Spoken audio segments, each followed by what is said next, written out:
ഉൽപ്പത്തി 30-ാം അധ്യായം. യാക്കോബിന് മക്കളെ നൽകാൻ തനിക്ക് സാധിക്കുന്നില്ലെന്ന് കണ്ടപ്പോൾ റാഹേലിന് തന്റെ സഹോദരിയോട് അസൂയ തോന്നി. അവൾ യാക്കോബിനോട് പറഞ്ഞു, എനിക്കും മക്കളെ തരുക, അല്ലെങ്കിൽ ഞാൻ മരിക്കും.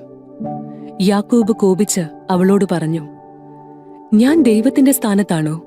അവിടുന്നല്ലേ നിനക്ക് സന്താനം നിഷേധിച്ചിരിക്കുന്നത്? അവൾ പറഞ്ഞു, ഇതാ എന്റെ പരിചാരികയായ ബിൽഹ, അവളെ പ്രാപിക്കുക. അവളുടെ സന്താനത്തെ അവൾ എന്റെ മടിയിൽ വയ്ക്കും. അങ്ങനെ അവളിലൂടെ എനിക്കും മക്കളെ ലഭിക്കും. അവൾ തന്റെ പരിചാരിക ബിൽഹായെ അവന് നൽകി. യാക്കോബ് അവളെ പ്രാപിച്ചു. ബിൽഹ ഗർഭം ധരിക്കുകയും യാക്കോബിന് അവളിലൊരു പുത്രൻ ജനിക്കുകയും ചെയ്തു. അപ്പോൾ റാഹേൽ പറഞ്ഞു, ദൈവം എനിക്ക് അനുകൂലമായി വിധിച്ചിരിക്കുന്നു. എന്റെ പ്രാർത്ഥന കേട്ട് എനിക്കൊരു പുത്രനെ നൽകിയിരിക്കുന്നു. അതുകൊണ്ട് അവൾ അവന് ഡാൻ എന്ന് പേരിട്ടു. റാഹേലിന്റെ പരിചാരകയായ ബിൽഹ വീണ്ടും ഗർഭിണിയായി. അവളിൽ യാക്കോബിന് രണ്ടാമതൊരു പുത്രൻ കൂടി ജനിച്ചു. റാഹേൽ പറഞ്ഞു, എന്റെ സഹോദരിയുമായി കടുത്ത മത്സരം നടത്തി ഞാൻ ജയിച്ചിരിക്കുന്നു. അവൾ അവനെ നഫ്താലി എന്ന് വിളിച്ചു. തനിക്ക് വീണ്ടും മക്കൾ ഉണ്ടാവുന്നില്ല എന്ന് കണ്ട ലേയ തന്റെ പരിചാരികയായ സിൽഫായെ യാക്കോബിന് നൽകി. ലയായുടെ പരിചാരികയായ സിൽഫായിൽ യാക്കോബിന് ഒരു പുത്രൻ ജനിച്ചു. ഭാഗ്യമെന്ന് ഉദ്ഘോഷിച്ചുകൊണ്ട് ലയ അവന് ഗാദ് എന്ന് പേരിട്ടു. ലയായുടെ പരിചാരികയായ സിൽഫായിൽ യാക്കോബിന് വീണ്ടും ഒരു പുത്രൻ ജനിച്ചു. ലയ പറഞ്ഞു, ഞാൻ ഭാഗ്യവതിയാണ്, സ്ത്രീകൾ എന്നെ ഭാഗ്യവതിയെന്ന് വിളിക്കും. അതുകൊണ്ട് അവൾ അവന് ആഷേർ എന്ന് പേരിട്ടു. ഗോതമ്പ് കൊയ്യുന്ന കാലത്ത് റൂബൻ വയലിൽ പോയി. അവൻ ദൂതായി പഴം കാണുകയും അവ പറിച്ചുകൊണ്ടുവന്ന് തന്റെ അമ്മയായ ലെയായ്ക്ക് കൊടുക്കുകയും ചെയ്തു. അപ്പോൾ റാഹേൽ ലെയായോട്, നിന്റെ മകൻ കൊണ്ടുവന്ന ദൂതായി പഴം കുറച്ചെനിക്കും തരിക എന്ന് പറഞ്ഞു. ലെയ കയർത്തു പറഞ്ഞു, എന്റെ ഭർത്താവിനെ കൈയടക്കി വെച്ചിരിക്കുന്നത് പോരെ, എന്റെ മകന്റെ ദൂതായി പഴവും നിനക്ക് വേണോ? റാഹേൽ പറഞ്ഞു, നിന്റെ മകന്റെ ദൂതായി പഴത്തിന് പ്രതിഫലമായി അദ്ദേഹം ഇന്ന് രാത്രി നിന്റെ കൂടെ ശയിച്ചുകൊള്ളട്ടെ. യാക്കോബ് വൈകുന്നേരം വയലിൽ നിന്ന് വന്നപ്പോൾ ലയ അവനോട് പറഞ്ഞു, അങ്ങിന്ന് എന്റെ അടുത്ത് വരണം, കാരണം എന്റെ മകന്റെ ദൂതായി പഴം കൊടുത്ത് ഞാൻ അങ്ങയെ വാങ്ങിയിരിക്കുകയാണ്. അവൻ അന്ന് രാത്രി അവളോട് കൂടെ ശയിച്ചു.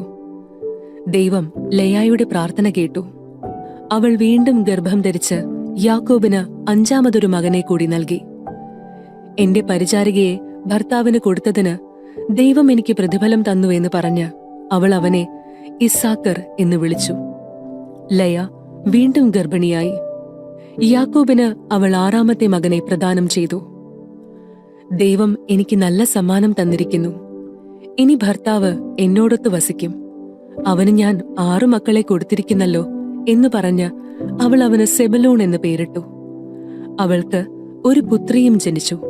അവൾ തന്റെ പുത്രിയെ ദീന എന്ന് വിളിച്ചു. ദൈവം റാഹേലിനെ സ്മരിച്ചു. അവിടുന്ന് അവളുടെ പ്രാർത്ഥന കേൾക്കുകയും അവളുടെ വന്ധ്യത്വം അവസാനിപ്പിക്കുകയും ചെയ്തു. അവൾ ഗർഭം ധരിച്ച് ഒരു പുത്രനെ പ്രസവിച്ചു. അവൾ പറഞ്ഞു, എന്റെ അപമാനം ദൈവം നീക്കിക്കളഞ്ഞിരിക്കുന്നു. കർത്താവ് എനിക്ക് ഒരു പുത്രനെ കൂടി തരട്ടെ എന്ന് പറഞ്ഞ് അവൾ അവന് ജോസഫ് എന്ന് പേരിട്ടു. യാക്കോബിന്റെ സമ്പത്ത്. റാഹേൽ ജോസഫിനെ പ്രസവിച്ചു കഴിഞ്ഞ് യാക്കോബ് ലാബാനോട് പറഞ്ഞു, എന്നെ പറഞ്ഞയക്കുക, ഞാൻ എന്റെ നാട്ടിലേക്ക് പോകട്ടെ. എന്റെ ഭാര്യമാരെയും മക്കളെയും എനിക്ക് തരുക. അവർക്കു വേണ്ടിയാണ് ഞാൻ അങ്ങയെ സേവിച്ചത്. ഇനി ഞാൻ പോകട്ടെ. ഞാൻ ചെയ്ത സേവനം അങ്ങേക്കറിയാമല്ലോ. ലാബാൻ മറുപടി പറഞ്ഞു, നിനക്ക് എന്നോട് താല്പര്യമുണ്ടെങ്കിൽ നീ പോകരുത്. നീ മൂലമാണ് കർത്താവ് എന്നെ അനുഗ്രഹിച്ചത് എന്നെനിക്കറിയാം. നിനക്ക് എന്ത് പ്രതിഫലം വേണമെന്ന് പറയുക, അത് ഞാൻ തരാം. യാക്കോബ് അവനോട് പറഞ്ഞു, ഞാൻ എപ്രകാരം അങ്ങേക്ക് വേണ്ടി ജോലി ചെയ്തെന്നും എന്റെ മേൽനോട്ടത്തിൽ അങ്ങയുടെ ആടുമാടുകൾ എത്ര പെരുകിയെന്നും അങ്ങേക്കറിയാമല്ലോ. ഞാൻ വരുന്നതിനു മുൻപ് വളരെ കുറച്ച് ആടുകളെ അങ്ങേക്കുണ്ടായിരുന്നുള്ളൂ. ഇപ്പോൾ അവ വളരെ പെരുകിയിരിക്കുന്നു. ഞാൻ പോയിടത്തെല്ലാം കർത്താവ് അങ്ങയെ കടാക്ഷിച്ചിരിക്കുന്നു. ഇനി എന്റെ കുടുംബത്തിന് വേണ്ടി എന്നാണ് ഞാൻ എന്തെങ്കിലും സമ്പാദിക്കുക? ലാബാൻ ചോദിച്ചു. ഞാൻ നിനക്ക് എന്ത് തരണം? യാക്കോബ് പറഞ്ഞു. അങ്ങ് എനിക്കൊന്നും തരേണ്ട. ഞാൻ പറയുന്ന വ്യവസ്ഥ സ്വീകരിക്കാമെങ്കിൽ ഇനിയും അങ്ങയുടെ ആടുകളെ ഞാൻ മേയിച്ചുകൊള്ളാം. അങ്ങയുടെ ആട്ടിൻകൂട്ടത്തിൽ നിന്ന് പൊട്ടോ പുള്ളിയോ ഉള്ള ആടുകളെയും കറുത്ത ചെമ്മരിയാടുകളെയും പൊട്ടോ പുള്ളിയോ ഉള്ള കോലാടുകളെയും ഞാൻ വേർതിരിക്കാം. അവ എന്റെ പ്രതിഫലമായിരിക്കട്ടെ. മേലിൽ അങ്ങന്റെ പ്രതിഫലം പരിശോധിക്കുമ്പോൾ എന്റെ വിശ്വസ്തത അങ്ങേക്ക് ബോധ്യമാകും. എന്റെ കോലാടുകളിൽ പൊട്ടോ പുള്ളിയോ ഇല്ലാത്തതും ചെമ്മരിയാടുകളിൽ കറുപ്പില്ലാത്തതും കണ്ടാൽ അവ മോഷ്ടിക്കപ്പെട്ടതായി കണക്കാക്കാം. ലാബാൻ പറഞ്ഞു, ശരി, നീ പറഞ്ഞതുപോലെ തന്നെയാകട്ടെ. അന്ന് തന്നെ ലാബാൻ പൊട്ടോ പുള്ളിയോ ഉള്ള എല്ലാ മുട്ടാടുകളെയും പെണ്ണാടുകളെയും വെളുത്ത മറുകുള്ള എല്ലാ ആടുകളെയും കറുത്ത ചെമ്മരിയാടുകളെയും വേർതിരിച്ച് അവയെ തന്റെ പുത്രന്മാരെ ഏൽപ്പിച്ചു. ബാക്കിയുള്ള ആടുകളെ യാക്കോബിനെ ഏൽപ്പിച്ചു. തനിക്കും യാക്കോബിനും മധ്യേ 3 ദിവസത്തെ യാത്രാദൂരം ഏർപ്പെടുത്തുകയും ചെയ്തു. യാക്കോബ് ഇലവിന്റെയും ബദാമിന്റെയും അഴിഞ്ഞിലിന്റെയും പച്ചക്കമ്പുകൾ വെട്ടിയെടുത്ത് അവയിൽ അങ്ങിങ്ങ് വെളുപ്പു കാണത്തക്ക വിധം തൊലിയുരിഞ്ഞു കളഞ്ഞു. താൻ തൊലിയുരിഞ്ഞു മാറ്റിയ കമ്പുകൾ ആടുകൾ വെള്ളം കുടിക്കുന്ന പാത്തികളിൽ അവയുടെ മുൻപിൽ അവൻ കൊത്തി നിർത്തി.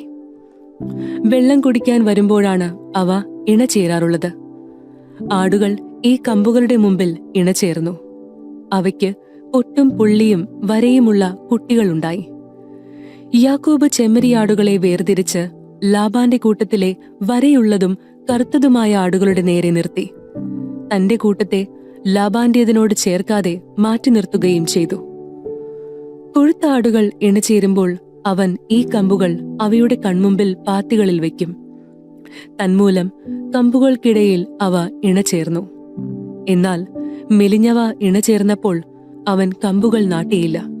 അങ്ങനെ മെലിഞ്ഞവ ലാബാന്റേതും കരുത്തുള്ളവ യാക്കോബിന്റേതുമായി. ഇപ്രകാരം യാക്കോബ് വലിയ സമ്പന്നനായി. അവന് ധാരാളം ആടുകളും ദാസീദാസന്മാരും ഒട്ടകങ്ങളും കഴുതകളും ഉണ്ടായി.